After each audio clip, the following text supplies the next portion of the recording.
Here with Dan Freebairn, aka Kickposters, and he's come down from Manchester today, and he's actually bought a very special product with him, or shoe. What is that, Dan? Futurecraft 4D. Futurecraft 4D. Should I get them out? I reckon so, yeah.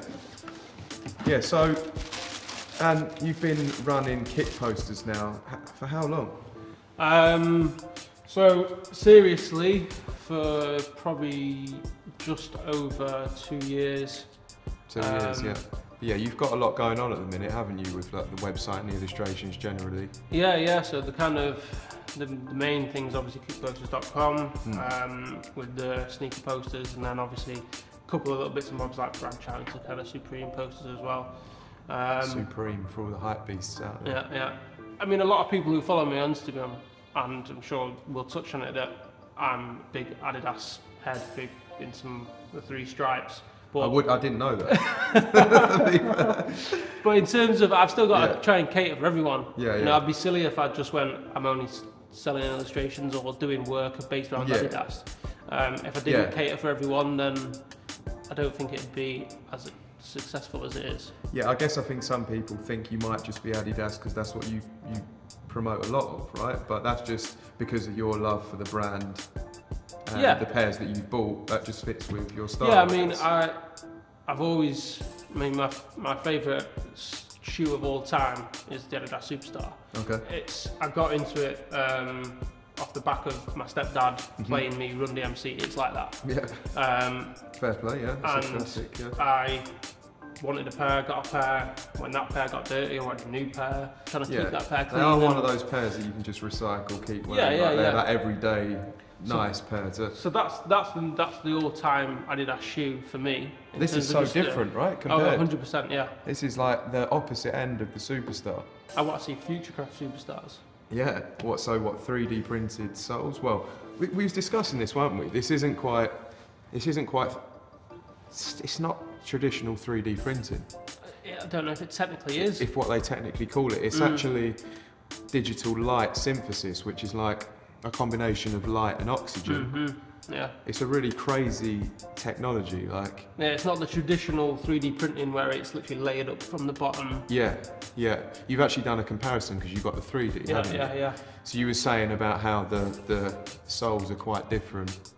Very different. In terms of kind of like the cushion of the sole, I mean, here you can and you can feel that really moving. Yeah, it's a lot more. It's the softer, 3D is a lot sturdier. There's almost very little give in that. Yeah, we unboxed it. I feel like it could break the 3D from jumping. Like it would. It's that rigid. It feels like it's a scary shoe to wear. Yeah, I don't think it actually would, but you get that feel by looking at it and getting close to it. Yeah. So that's like the traditional 3D printing, which took a lot longer than this. Is that right? So how long did this? I don't know how long. This is a lot quicker, isn't it? Yeah, these aren't official numbers, but I think I've read somewhere that this can take somewhere between like 10 and 20 minutes, maybe even less. But I think 3D printing is going to be a few hours because it has to layer over the top, doesn't it? Yeah. So. And I mean, we've heard generally that they're going to be looking to produce like 100,000 pairs of, not these in particular, but the 4D printed model by the end of 2018. So they're really going at it now. I imagine they'll probably throw in some collaborations in there as well. Hope so. They might even collab with yourself. Don't say me. I'd love to, but it won't happen this year. So that's not in the works? Not for 2018. I wish it was. Okay. What is it that you think, for the people out there that want to know, like how they do it? What is it that makes Kickposters so big, and what's made it such a popular? So for me, I got started. It was basically just illustrating trainers in my free time. Yeah. Because you have got a particular style as well, haven't you? Which is quite, you can recognise. Yeah, I think I try and stick to a certain style. I mean, because I was in a graphic design background before I started Kickposters, I feel that my style was very clean and only included things that really needed to be included. Like I wouldn't throw in a busy background just for the sake of it, for it to look cool. Yeah. I try and focus on whatever the key illustration is, or the key image, or whatever the message is in the design.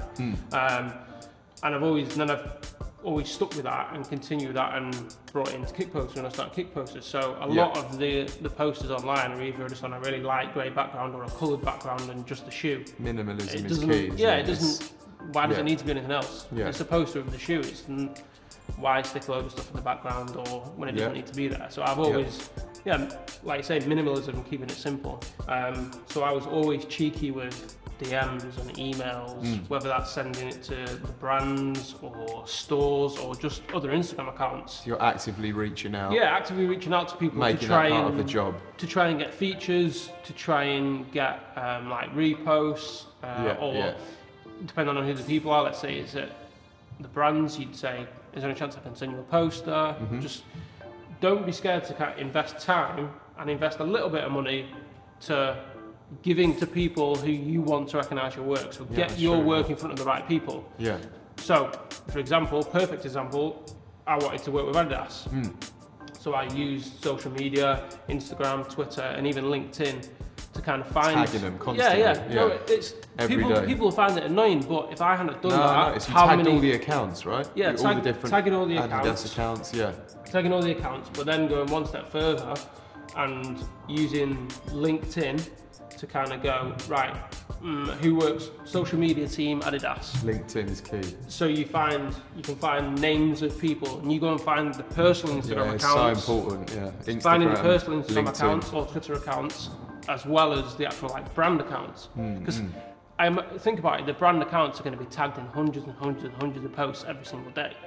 The people who run those accounts, the individuals behind of course. Those accounts who run them for Adidas, they're not going to be tagged in hundreds and hundreds of things every single day. Yeah, see, I've seen you doing that before, tagging those guys, and I'm like, who's this that he's tagged here? And I'll look at them up, I'm like, how do I know this guy? So that's a good. So it's a good tip. Doing a bit of research behind the scenes on social media and tagging the people who work behind the scenes at the brands and getting them to see your work. Yeah, because there was a good story about this though, right? In relation to...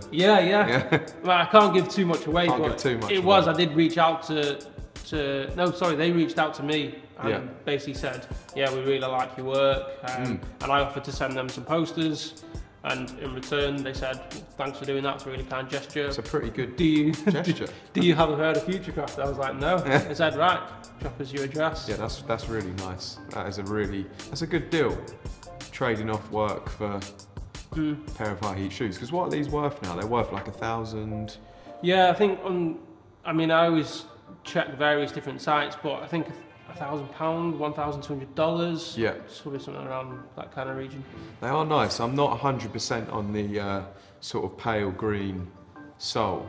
Like, I think it makes it pop, but for me, I would have preferred to have seen maybe white. A white sole would have been nice. But it's a statement, isn't it? It's different. It is, yeah. And it's that futuristic kind of colour. But then I didn't like the semi-frozen yellows Yeezys. Was you a fan? I did try to get a pair. You did, yeah. What, just for pure? Well, needed to have them in the collection. But what's your collection saying now? How's it? Collections, I don't count it that often, but I think last time I counted was probably before Christmas, and it was around like 140 pairs. 140, yeah. But I've tried, this year I'm trying to sell more. I'm trying to sell more shoes than I buy this year. So I'm actually kind of refining the collection and... Yeah, he's actually got a list on his phone of all the stuff he's going to sell. And then like, he's keeping track, like a tally of sell, buy. So you don't ever... I think that's sensible because there's so many people I know that like proper skint themselves to buy shoes, and then they're like, why did I buy them? I don't even wear them. Will you wear this? I'm going to try and pull it off at some point. Yeah? Most definitely, yeah. I mean, this is going to be a tough one to wear when the weather's bad. So for everyone out there, be careful. Look at that sole. How are you going to keep that out of the elements? Like, that's going to be... That is, look. It'll only get worn on a dry day. Yeah. Maybe like a jet wash, a pressure wash would get them clean. You want to jet wash them? We could try, yeah. All right, so we got a few pairs on the shelf as well. What ones do you like the look of? Or what is your favourite pair on that shelf? Favourite pair on that shelf? If I was going to go, right, there's one to wear, and it might surprise you, it's not the Iniki anymore, it's the I592741, whatever it is. I think that's a crazy name, personally. Like, they went from Iniki to that. If you went there and go, right, pick one now that you're just going to throw on, it'd be the Iniki, yeah. They're so comfortable, really light. It's a good choice, yeah. What about the See You Later? Do you think they're not? They're a bit crazy, right? Well, you're gonna say they're crazy, but then I'm wearing these. The crazy boost you wear. The boost you wear, yeah. Yeah, yeah. I quite like the other trail. Yeah, I've got a pair of those. Yeah. So that's these. I'm quite feeling these. I've actually got this exact pair, and they are really comfortable, really nice. They're a lot heavier than like your regular human race. And that's true. That is true. You really feel that, don't you? Yeah, compared to the I5923. Yeah, but even if you get, get the original, yeah. Get those ones, and compare those. Yeah. Yeah, you're so right. Yeah, it's so different. So yeah, it's one of them. Yeah. I kind of hope they don't just stick with the trail. I hope they do come back with the regular. You picked up the blank canvas as well, didn't you? Yeah, I managed to get a pair of those. They're coming from America, so I've not got them yet. In a few weeks. Paying the customs on them. Oh, yeah. Customs charges. Create more. Tell us about this. So again, kind of on the side where you're talking about Adidas and my love for Adidas, I started nowhere needed. Well, I started as just an advertising mock-up. It was almost like a tongue-in-cheek response to Nike's Air Max Day. Yeah. And it took off. Everyone started to use the hashtag. I was like, right, I'm going to stick with it and see what I can do with it. Yeah, yeah. I thought I'd do a little bit of clothing, do some stickers. So Create More comes off the back of that? So Create More comes off the back of that. So I, again with my posters, like I said to you earlier, that I wanted to kind of create for everyone. Yeah, yeah. So it was as simple as that. So people can buy these as well? Yeah, createmore.store. Okay. I'm working on some other bits. This is just like the kind of the OG piece, if you like, the first one. Yeah. But yeah, it was basically I want to create more for a wider audience. Yeah, it's a nice font as well. We were talking about this. So one of the things that I think Dan does well is his fonts, his typography. So for any designers, anyone that's in design or that's trying to get into it, look at the use of fonts and the way they're laid out, because they're always on point. And I think that's again, when you see, say you did the collect cards with Adidas, and they went out to 6 million people, so they were in the boxes, right? Yeah. So when you got certain pairs of Adidas, you'd find the card, Dan's illustration or Kickposters illustration. And yeah, they just looked on point. Was all of that design yours? Yeah, so it was all, so Adidas came to me and said, basically we want to improve our box inserts. Yeah. It used to be the discount codes, 10 or 20%. And they basically came to me and said, we've got this idea that we're gonna, put some illustrations or artwork in the box. Yeah. To which I said, well, why don't we kind of give it that old school football sticker collecting kind of theme, and go with, let's create a series and kind of set a goal as to like try and collect the whole series. Did some people collect all of them? Yeah, it was surprisingly quick how quick people got them as well. I think probably 3 or 4 weeks after we sent out the first load of cards, people had already collected the first 6 designs. Nice. So I don't know whether they were resellers or whether they were just... Comment below if you've got them all. We want to see. There's how many in total now? 18 in total now, I think. Yeah. So that must have been a big moment for you. When was that one of the biggest things you've done with Adidas? 100%. Yeah. 100%. It's pretty gassed secretly. What's your favourite Nike pair right now? You put me on the spot with that one, hasn't he? Favourite. Oh, God. It's got to be done. People want to know. Okay, well let's clear up the Nike thing. Yeah. There's nothing to clear up in my eyes. Well, maybe not for you, but I get a lot of questions, people asking me like, why do you hate Nike and all this kind of stuff. And there's no hatred towards Nike at all. Talking about our collection before, I had so many pairs in my collection that I was just buying for hype. Yeah. So I was looking online and seeing all the releases for the weekend, Supplier, and checking out, and I was just buying things just for the sake of it because it was hype. Yeah. I was buying Air Max, Jordans, I was buying various other brands, and it was like a lot of great people, at the time. Right? Great at the time. That's and the machine. It came down to a point where I was like, I've worn them like once or twice. Why am I buying these shoes? And then it was the 45th anniversary of the Superstar, 2015, and I basically pretty much bought, let's say 9 out of 10 shoes that I bought were Superstars. Right. And that kind of drove that pulled me back in a bit and kind of, why aren't I just wearing what I want to wear rather than being sucked into the hype? Yeah. And now that's really what I try and do, is buy shoes that I'm really going to wear, that I actually want, and don't get That's the sucked thing, in. isn't it? If you know your style and it fits, like I've always worn Nike, it sort of fits with me. Even though I like Adidas, I buy it. I don't always wear it as much. You know, like you're probably the same. It's like you like some of the Nike shoes, but you go back to Adidas. Yeah. That's just the way it is. I'm sure a lot of people are like that. Yeah. I got to go with Eddie's firstly. Who is your favourite sneakerhead in the scene? Eddie's, of course. Oh. He said obviously he wants you to say him. Second favourite sneakerhead in the scene? George. Oh, thanks man. Cheers. What's the most you've spent on a single sneaker? Resale or retail? That is from Andrew Bang One. Okay. I don't know what that means. Retail's probably, actually probably the new Human Race NMD, retail at 200 quid. Okay. What about resale? Resale was the first Yeezy Turtle Dove, I think was about 350. Okay, that's not too bad. No. Because that's worth like $1,000 or more now. Again, back to what we were saying before, I try not to get sucked into the hype of resale. Have you still got that as well? Yeah, nice. still got them. In good condition? Yep. So sweet. So 24.VB asked the best camera for starters. So I get a lot of questions about my gear and cameras and all this kind of stuff, and I'm not a photographer. I just went out there and bought. Not a photographer, just really good at it. I just people out there are kicking themselves like he's not even a photographer. The camera I've got is still really good. It's what was it? The Canon. I think it's a 500D. Okay, yeah. Still really good. Still good quite, photo camera. Still quite expensive, but it's not, you know, your £2,000 ridiculous. Do you know what I mean? Right, so we got one from Simply Malt, MALTE. One brand you could live without easily. That's a tough one. One brand I could live without. Yeah, and it's not Nike. No, I can tell you that. No. One brand I could live without. Did we speak about this before? No, we didn't. No. Sorry to the brand. Well, if obviously one that I can't think of, but I'm obviously already living without one. Oh, that's such a get out answer. Okay, this is a good question from NKLSLHMN, aka Nichols Slim, whatever.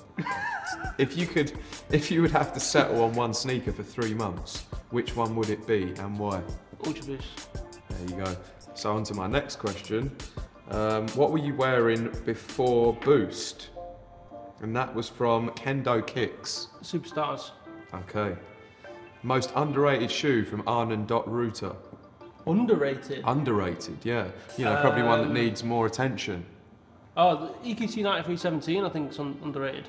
J_. I'm so sorry, I just spat on your phone. I hope you don't see that on the camera. J_JXMZ says, if you could buy one sneaker company, who would it be?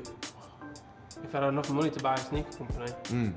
You know, when you get enough money to buy a sneaker company. Would I buy Adidas? I don't know. I think that's the question. They're doing a good enough job, aren't they? There's a lot of things to think about. If I had the money to own Adidas, it'd be a pretty cool thing to be able to say, wouldn't it? It would, yeah. Ethan Neal, when's the Off-White prints coming out? Later on this week. There you go. Kickposters.com. Depending on when this video drops, but yeah, very, very soon. Yeah, so that's on kickposters.com, right? Correct, yeah. And then finally from F Blakey Designs, maybe a competitor, be careful. What age did you start designing? So I was at... Don't tell him much. I was at high school when I first got into graphic design. It was like a hobby and an interest as well, right? Yeah, 100%. Did graphic design at sixth form college, then went to university, so really got into it around age 16, 17. It's going to be like 10th year anniversary. It's around now, right? Well, as me as a creative, not for Kickposters. There's a while till we hit the 10th anniversary. Thanks for coming down, mate. No worries, man. Thanks for having me. No problem.